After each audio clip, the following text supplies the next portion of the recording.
So, an Australian refugee family wins $4 million in a lottery, which is pretty amazing. And by the way, I have to record this thing again because apparently the audio was not working. So, thank you for the person who uh, let us know about that. So, a young family who fled poverty in Burundi has received the shock of a lifetime after winning a $3 million house and a $1 million cash in a South Australian lottery. Now, the interesting thing about this, right, when I first read this story, was that I was under the assumption that they would probably have to pay a lot of taxes because in the United States of America, when you win the lottery in the US, let's say that you win like $10 million from like a scratch off lottery ticket. That really, after everything's said and done, taxes, etc., is more like 4 million or 5 million. Like it's bad. Like you barely get any of the money that you actually won. Now, it's still a lot of money, but it's basically like the government is bending you over and just taking all of your winnings, pretty much, right? And the problem with that is that a lot of people who play the lottery tend to be more so in the poverty spectrum. And they typically don't have really any understanding of personal finance, and they might actually believe a lot of times that if they won $10 million from a scratch off lottery ticket, that, oh, they actually won $10 million from a scratch off lottery ticket, which is not the case. This is some of the reasons why you see a lot of lottery winners end up basically losing all of the money that they won because they just don't understand personal finance. They don't understand how to manage their money. They don't understand taxes because, in a lot of cases, some of them may not even have to pay taxes if they are in the poverty area. So, that being said, I discovered in Australia the rules in terms of like what happens when you win the lottery. So, let's check this out, right? So, do I need to pay taxes on my winnings in Australia? Congratulations, you're a lottery winner. Now you're probably wondering, is my prize taxable?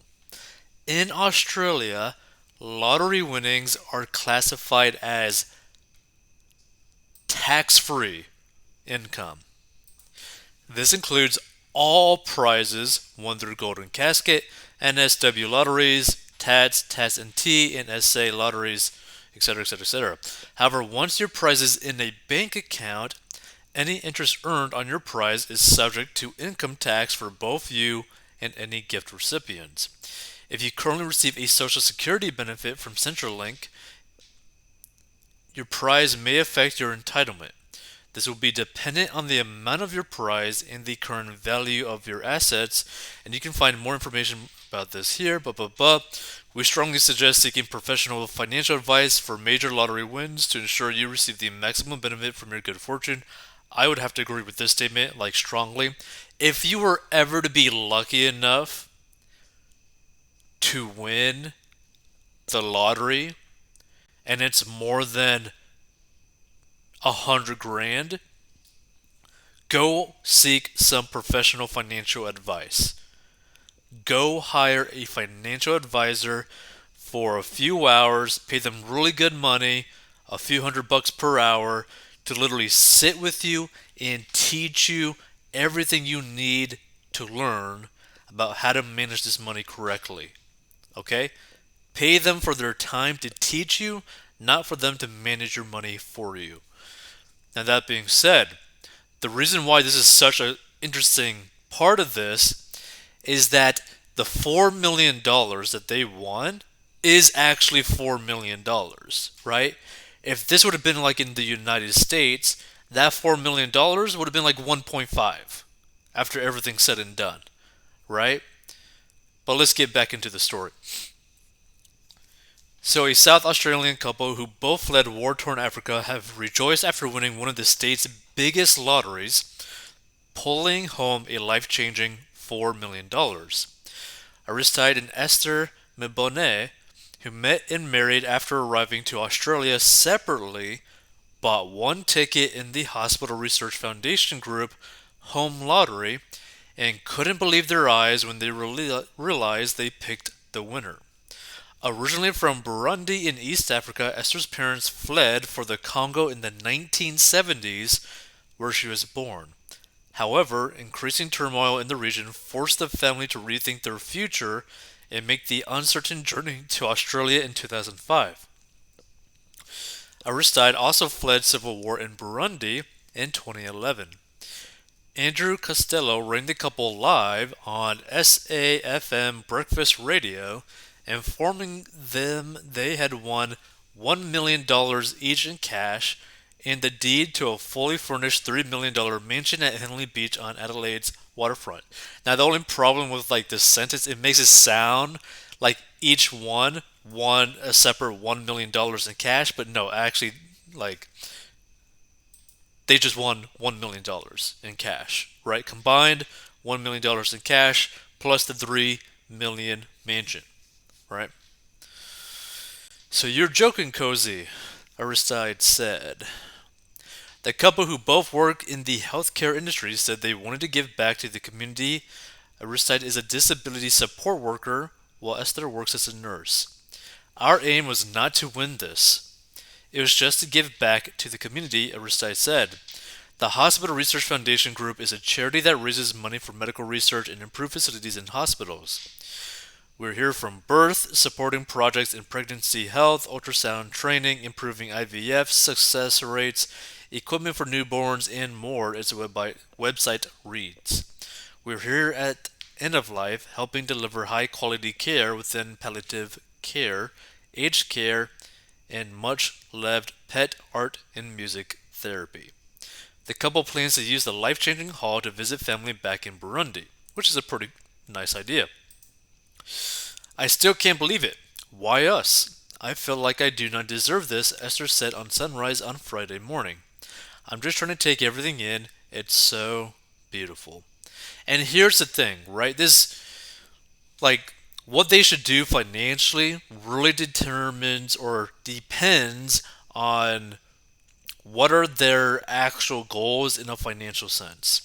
So, what I mean by this, if their whole point is to basically give back to the community and basically help their family out and all that kind of stuff, it'd probably be better to sell the $3 million mansion and then use the funds to basically get their family over to Australia so that they could also have a better life, potentially just send money back to their country, right? Their former country, to really help out the communities over there because a lot of money will go very, very far over there. Or, depending on how much money they make per year, because the mansion would be completely paid for, because they would have $1 million in cash, which is a massive emergency fund, plus a massive fund to invest for their retirement, so they don't necessarily got to really worry about their retirement. If they make enough money from their day jobs, they could potentially still live in that $3 million mansion because it's completely paid for, completely furnished. All they got to probably do is pay property taxes and utilities and all that kind of stuff and insurance, and they probably could afford that. But it really all depends how much does that cost per month and how much do they make per month. And they really got to figure out, okay, does it make sense for us to stay in this mansion working our jobs? Like, can we afford to live here on our salary from our jobs? If they can, go ahead and keep the place. If they cannot, then they either got to use the $1 million to provide some sort of income to pay for their living expenses or sell it. Either way is a really amazing thing to see. Any comments? Okay, so it's a shame foreigners win money belonging to rural citizens. Feel free to give your thoughts on that one. But either way, I find it pretty interesting that Australia basically allows us to be basically a tax-free income for lottery winnings. Really, I think that's the way it really should be. Is that if you win the lottery, you should just be able to get the full amount. Like I think it's such a scam already, the lottery, that you already are gonna lose 99.9999999% of the time, right? Also that you can basically get taxed at every step to where you don't even bring in half of what you won. Like it's crazy. Again, still better than not having the money. It's still pretty bad. If you want to learn how to get out of debt and master your money, go to 40inbox.com or go down below. Either way, feel free to give your thoughts. If you were to ever win the lottery, how would you manage that money so that you don't run out of money and you're not forced to work a job that you hate? Because a lot of people who win the lottery typically want to play the lottery so that they can basically retire, so that they don't have to work a job that they no longer like or never liked to begin with. So, if that's the case, what steps would you do that you would personally do to where you would do everything in your power to where you actually gain the full benefits of winning the lottery? Let's say that you were to win $4 million after taxes. Let's just say that. How would you manage that money so that you could live a life that you want to live? Because it doesn't really matter how much money you get, but it matters how you manage that money for the rest of your life.